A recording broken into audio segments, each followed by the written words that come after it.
அனைவருக்கும் வணக்கம். இன்றைய யோகா பகுதியில் நம்ம பார்க்கக்கூடியது முதுகு தண்டு தளர்வடைகிறதுக்காக பார்க்குறோம். பகுதி 2. பகுதி 1ல் மாச்சாரி ஆசனாவில் உள்ள வேரியேஷன்ஸ்லாம் பார்த்துட்டு இருந்தோம். இப்போ இதில் நம்ம பர்வதாசனா, அதுக்கப்புறமேட்டு நிறைய சில ஆசனங்கள்லாம் இருக்கும். அது என்னென்ன எப்படி பண்ணுறதுன்னு பார்க்கலாம் வாங்க. முதுகு தண்டு தளர்வுக்காக நம்ம ஆசனங்கள்லாம் பார்த்துட்டு இருக்கோம்.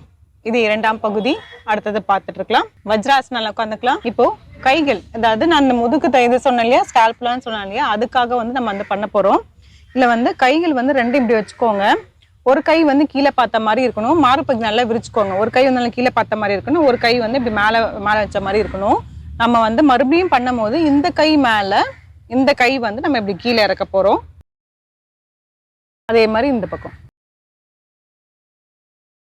இந்த மார்பு பகுதியை நீங்கள் ஓப்பன் பண்ணியே வச்சுக்கோங்க. ஓப்பன் பண்ணி வைக்கும் போது தான் உங்களுக்கு இந்த மாதிரிலாம் பின்னாடி முதுகு தண்டு நல்லாவே இதாகும். இந்த ஸ்கால்புலா சொல்கிறோம் இல்லையா, அது நல்லா ஓப்பன் ஆகும், க்ளோஸ் ஆகும். உங்களுக்கு செய்யும் போதே நல்லாவே தெரியும். தளர்த்திக்கலாம். ஆழ்ந்த மூச்சு உள்ளே இழுத்து வெளியே விடலாம். இப்போ அடுத்தது வஜ்ராசனிலே உட்காந்துக்கலாம். கைகள் முன்னோக்கி இப்படி வச்சுட்டு முட்டி போட்டுட்டு கால்களை வைக்கிறோம். பர்வதாசனா பண்ணுறோம். உங்களோட பேக் பின்னாடி நல்லா தள்ளிட்டு இப்படி வாங்க. இப்படி மவுண்டைன் வந்துருங்க. உங்கள் குதிக்கால் கீழே இருக்கணும். நல்லாவே இப்படி கீழே இருக்கணும். கீழே வைக்க முடியலன்னா இப்படி தூக்கிக்கோங்க, பரவாயில்ல. இதில் ஒரு சில வினாடிகள் இருக்கலாம். நல்லா உங்கள் முதுகு நல்லா இப்படி கீழே இறங்கணும். 1 2 3 4 5 6 7 8 9 10. இதுலேருந்து அப்படியே நம்ம புஜங்காசனா போயிடலாம். 1, நீங்கள் கால் கீழே வச்சுட்டு இப்படி பண்ணலாம். கால் கீழே வச்சுட்டு நல்ல மார்பகுதியை வச்சுட்டு நீங்கள் இப்படி புஜங்காசனா பண்ணலாம். அப்படி இல்லைன்னா இப்படி பண்ணலாம். காலை தூக்கிடலாம். காலை கீழே படாமல் வச்சுக்கோங்க. இப்படியும் வைக்கலாம். இது பண்ண முடியலன்னா கால் கீழே வச்சுருங்க. மறுபடியும் பர்வதாசனா போகலாம். அப்படியே புஜங்காசனா.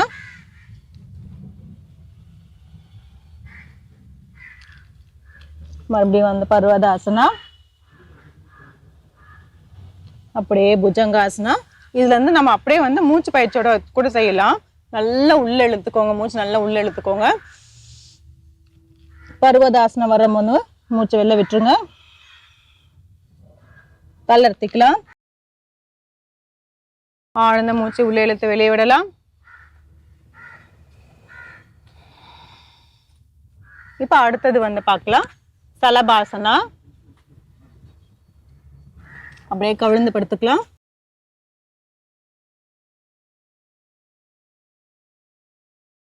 கவிழ்ந்து படுத்துட்டு உங்க கைகளை இப்படி பின்னோக்கி இப்படி தூக்க போறோம்.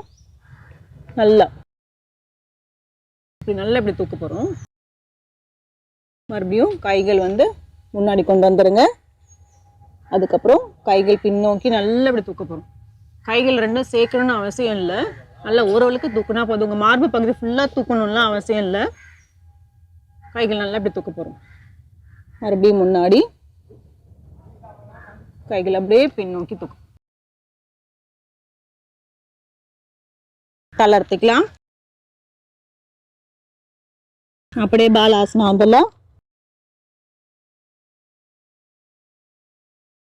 ஆழ்ந்த மூச்சு உள்ளே இழுத்து வெளியே விடலாம்.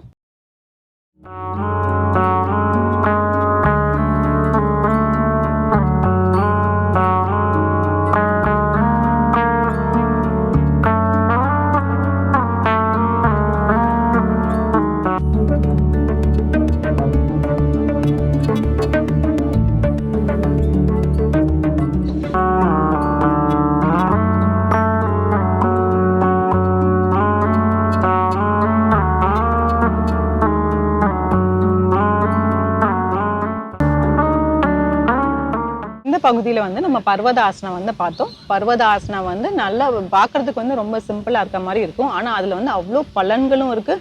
அதே நேரத்தில் உங்களோட முதுகு தண்டு நல்லாவே தளர்வடைகிறதுக்கு இருக்குது. நீங்கள் குதிக்காலு கீழே வைக்கிறது கொஞ்சம் முயற்சி பண்ணி பாருங்கள். பண்ண தான் நம்மளுக்கு வரும். அது இல்லாமல் உங்களுக்கு ஆம்ஸ்ட்ரிங் ஸ்ட்ரெச் கீழே அந்த கால், நீங்கள் குதிக்கால் கீழே வைக்க தான் உங்களுக்கு கால்கள் பின்பகுதி, இந்த காஃப் மசிலுக்கு பின்னாடி இருக்க பார்த்தீங்களா, அதெல்லாம் நல்லாவே உங்களுக்கு ஸ்ட்ரெச் ஆகும். ஸ்ட்ரெச் ஆகும்போது நீங்கள் அடுத்த ஆசனாஸ் பண்ணுறதுக்கு உங்களுக்கு ஈஸியாக இருக்கும். அதேமாரி முதுகு தண்டுக்குமே வந்து நல்லாவே தளர்வடைஞ்சிரும். இந்த பர்வதாசனம் மட்டுமும் பண்ணலாம். அப்படி இல்லைன்னா வந்து உங்களுக்கு புஜங்காசனாவோட சேர்த்து பண்ணலாம். தனித்தனியாகவும் பண்ணலாம், சேர்ந்தும் பண்ணலாம். அது உங்களோட விருப்பம். எப்படி பண்ணுறதுனாலும் பண்ணலாம். இப்போ சேர்ந்து பண்ணாலுமே வந்து உங்களுக்கு இன்னும் கொஞ்சம் நல்லாவே ஈஸியாக இருக்கும். பர்வதாசனா பண்ணிவிட்டு அப்படியே வந்து புஜங்காசனா பண்ணிடலாம். புஜங்காசனா பண்ணும்போது நம்ம சொல்லியிருப்போம், ஒன்று வந்து கால் கீழே தொடைப்பகுதி கீழே வைக்கிற மாதிரியும் பண்ணலாம், அப்படி இல்லைன்னா தூக்கிட்டும் பண்ணுற மாதிரி இருக்கலாம். சில பேர் ஃபஸ்ட்டு இப்போ தான் வந்து பண்ணுறங்கிற மாதிரி இருந்தாங்கன்னா அவங்க கால் வந்து தூக்குறதுக்கு கொஞ்சம் கஷ்டப்படுவாங்க புஜங்காசனால. அதனால நீங்கள் வந்து ஃபஸ்ட்டு கீழே வந்து நார்மலாக வந்து புஜங்காசனா பண்ணிடுங்க. அதுக்கப்புறம் ப்ராக்டிஸ் பண்ண பர்வதாசனமும் புஜங்காசனம் கால் மேலே தூக்கிட்டு பண்ணுற மாதிரியும் பண்ணலாம். அதுக்கப்புறமேட்டு நம்ம சலபாசனம் பண்ணியிருக்கோம். சலபாசனால வந்து எப்படின்னா நம்ம கவிழ்ந்து படுத்துட்டு வந்து கைகள் முன்னோக்கி நீட்டிட்டு அதுக்கப்புறம் கைகள் வந்து பின்னோக்கி நிற்கும் போது பார்த்தீங்கன்னா நம்மளோட பின்பகுதி இந்த மேலே வந்து பின்பகுதியில் வந்து அந்த ஸ்கால்புலர் ரீஜன் வந்து நல்லா அப்படி க்ளோஸ் ஆகி ஓப்பன் ஆகும். அந்த மாதிரி பண்ணும் போது வந்து உங்களுக்கு அந்த முதுகு தண்டு வந்து நல்லா தளர்வடையும். சில பேருக்கு இப்போ கூணு போடுறது பாத்தீங்கன்னா நல்லா கொஞ்சம் நல்லா ஹைட்டாக இருக்கிறவங்கலாம் பார்த்தீங்கன்னா கொஞ்சம் வந்து முதுகு கொஞ்சம் வளைஞ்ச மாதிரி இருக்கும். அவங்களுக்குலாம் வந்து தாராளமாக வந்து செய்யலாம். சில பேர் பார்த்தீங்கன்னா வந்து நல்லா ஒல்லியாகவே இருப்பாங்க. ஆனால் வந்து அவங்கள முன்னாடி குனிஞ்சு பண்ணும் போதுனா அந்த ஆசனங்கள்லாம் வராது. ஏன்னு பார்த்தீங்கன்னா இந்த முதுகு தண்டு தளர்வு இல்லாமல் இருக்கிறனால தான் அந்த மாதிரி வருது. ஸோ இந்த ஆசனங்கள் இந்த ஸ்ட்ரெச்சஸ்லாம் பண்ணிட்டு வந்தீங்கன்னா உங்களுக்கு ரொம்பவே ஈஸியாக இருக்கும். இந்த சலபாசனால கால் கீழே வச்சியும் பண்ணலாம், இல்லை கால்கள் பின்னோக்கி தூக்கிட்டும் பண்ணலாம். அதுவும் உங்கள் விருப்பம். கைகள் பின்னோக்கி தூக்கிட்டு கால்களும் பின்னோக்கி தூக்கலாம் சலபாசனால. இல்லை வந்து இந்த மாதிரி பண்ணும்போது உங்களுக்கு நல்லா வந்து இன்னும் கொஞ்சம் நல்லா பலன்கள் வந்து ஜாஸ்தியாக இருக்கும்.